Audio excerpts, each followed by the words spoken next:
और प्रेम और भले कामों में उकसाने के लिए हम एक दूसरे की चिंता किया करें और एक दूसरे के साथ इकट्ठा होना ना छोड़े, जैसे कि कितनों की रीति है, पर एक दूसरे को समझाते रहे, और जो जो उस दिन को निकट आते देखो त्यों त्यों और भी अधिक यह किया करो। लोग तुम्हें भरमाएंगे, ये मत खाओ, वो मत खाओ, इस जल का स्नान कर लो, नए नए प्रकार के स्नान करने की बात करेंगे। लेकिन यहाँ पर लिखा है कि तुम्हें भले काम करने में उत्साह रहना, एक दूसरे को उकसाना है भले काम करने के लिए। एक दूसरे को हमें सहायता करनी है। अरे तुम ऐसे काम करना, ऐसे मत करो, ऐसे काम करो।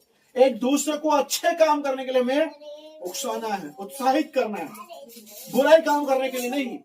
यहाँ पर लिखा साफ तौर पे कि हमें एक दूसरे को अच्छे काम करने के लिए उकसाना है, और हमें जैसे जैसे बुरे दिन आते देखो और अच्छे काम करो। Hallelujah, hallelujah. हालेलुया। जैसे ही तुम बुरे दिन आते देखो और मिलना शुरू कर दो, और प्रार्थना करना शुरू कर दो,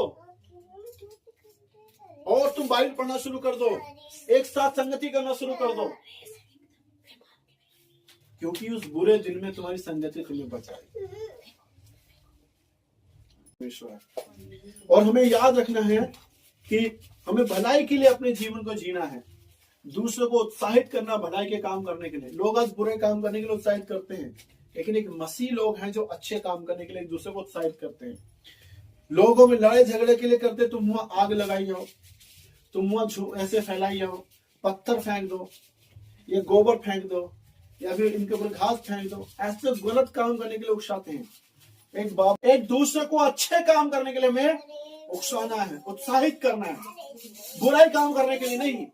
यहाँ पर लिखा साफ तौर पे कि हमें एक दूसरे को अच्छे काम करने के लिए उकसाना है, और हमें जैसे जैसे बुरे दिन आते देखो और अच्छे काम करो।